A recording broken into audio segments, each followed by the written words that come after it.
So today we are talking all about marketing. Marketing. I think therapists oftentimes feel like if they do good work, they're naturally going to grow. And sure, that's true. Zig Ziglar, though, said people do business with folks they know, like, and trust. So if people don't even know you exist, it's hard to like and trust you. It's hard to see you as an expert if they've never heard your name. That is what marketing is. It's getting people to go from I have no idea that you exist to, oh, I know you exist. That's it. That's all marketing is going from I have no clue who you are to I know who you are. So if we view it that way, it's just awareness building. Sure, there's more advanced marketing of like, let's get people to make the sale or buy something or whatever. But really, we're talking about you're not known in your community to all the people that could serve. Let's try to change that. And business is just about somebody's needs overlapping with your skills.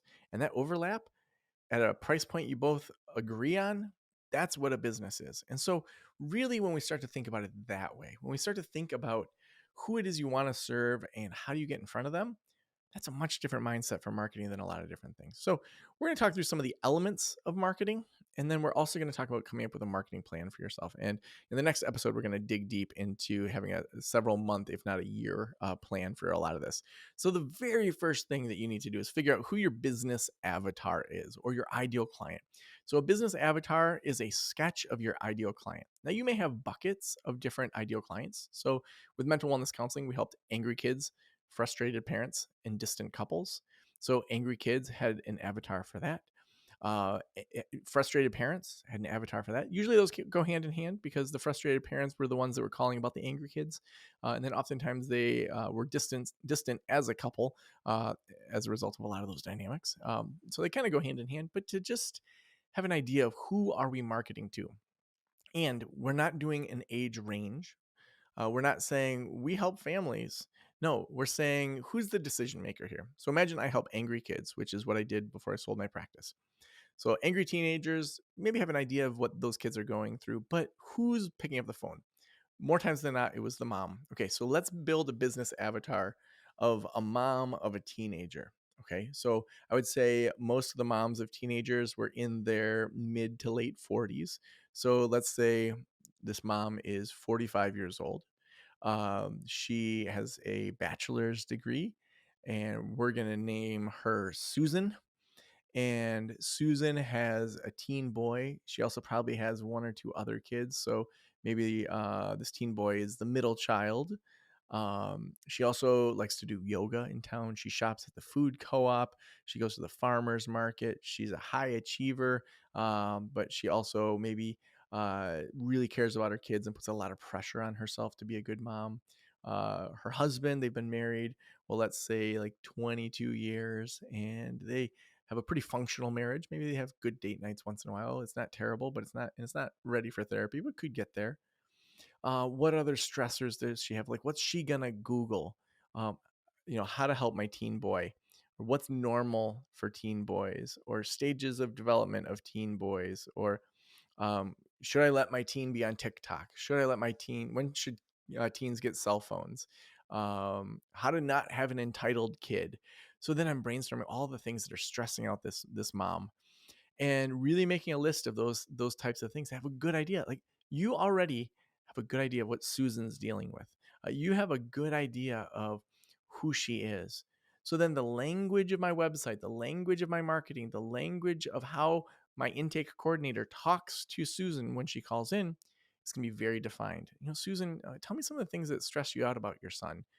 And maybe even your intake coordinator is keeping track of some of those answers to use in future marketing to continue to attract the Susans of the world.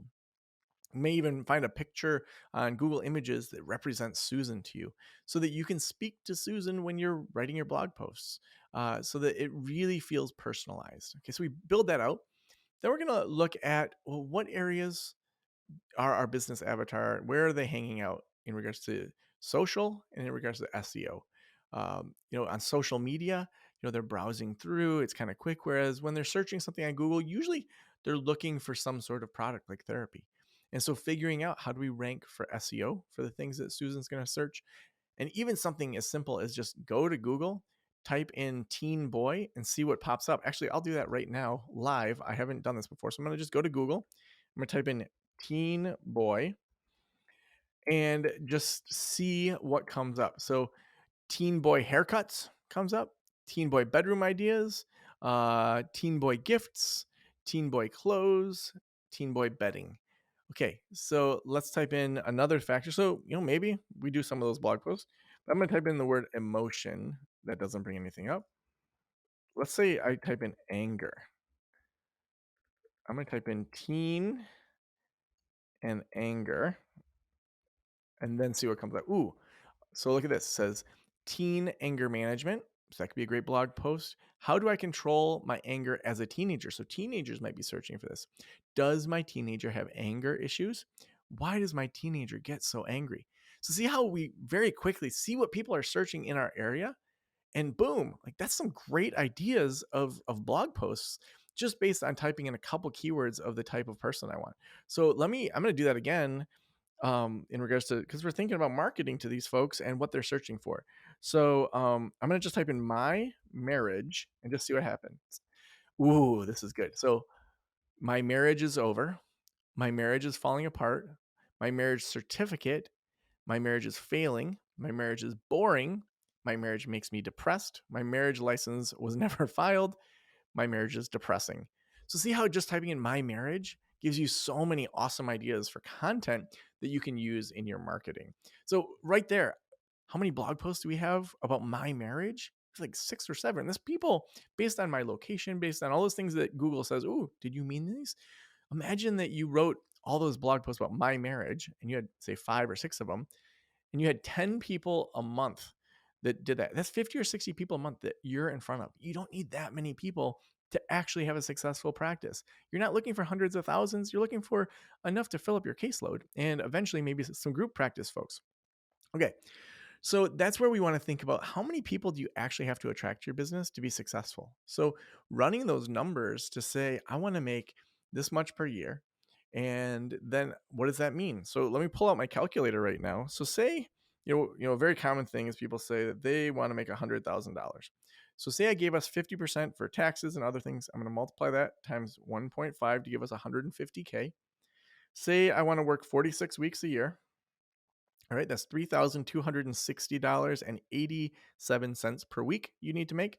And say I know I want to work 3 days a week and I want to start clients at 9:30 and I want to leave by 3:30. So that's one at 9:30, 10:30, 11:30. Maybe take a break for an hour. And then one at, so then 12, sorry, I did that wrong. Let's start over. One at 9:30, 10:30, 11:30. Then at 12:30, take a break till then 1:30 to 2:30 and 2:30 to 3:30. So that's 5. And maybe if I do them on the 45 minutes back to back, so that would mean over 5 days or 3 days, we have 15. Maybe we, pack them in there a little bit so we don't need a 15-minute break between every single session. So we do some, on the 45 minutes. So maybe we do 17. So that means that I need to average. So I'm taking that 3,260 and 87 cents and dividing it by 17 clients a week. That means I need, for that goal, to average $191.82 per session for 17 sessions. Now you may say, whoa, that's way more than I think people will pay in my community. It might be. So that means you need to do more sessions, you need to work more days, you need to reduce the amount that you actually want to take home. But then by defining that, you can say, okay, so I need 17 to 30 clients, depending on if they're weekly. How do I find the best 17 to 30 clients that want to work with me? So now we have a goal for our marketing. All right, now we're going to look at our quarterly marketing goals, which next time we're really going to dive into. But saying, okay, what are we going to focus on this quarter? It might be blog posts. It might be social media. It might be training a virtual assistant to do some video marketing. It may be, dipping your toes into TikTok or whatever the latest social media is. All right. Then we also want to make sure that we're looking at your branding and imaging, that you have a color that you use that's your splash color, picking one that's a little bright, having the rest of your colors be really neutral, more of like in the tan family or in the gray family. And then boom, you have that splash color that you use on a lot of your marketing and media. Uh, what are you known for? What's your niche? When people say, oh my gosh, Joe Sanok is so good with teens that just got kicked out of school, within a couple months, they're back in school. They may not be perfect, but they're at least not as disruptive as they were before. Like, what's your superhero power?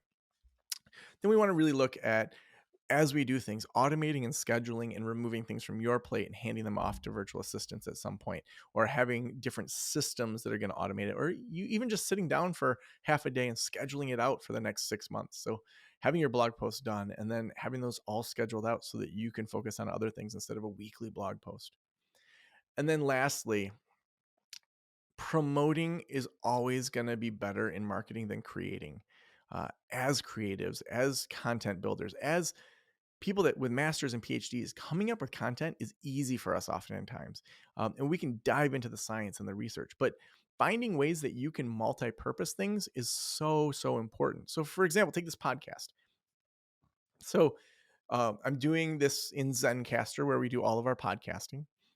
I'm videotaping it as well. So this is going audio. I also then have this link where I put it into a Trello board.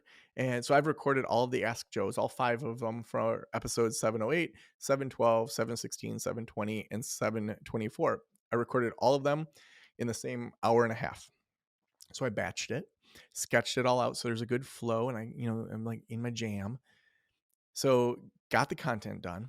Then Sam's going to chop this up and make these into YouTube videos. So maybe you're watching this on YouTube and didn't even realize I had a podcast. Okay, so there's some cross pollination there.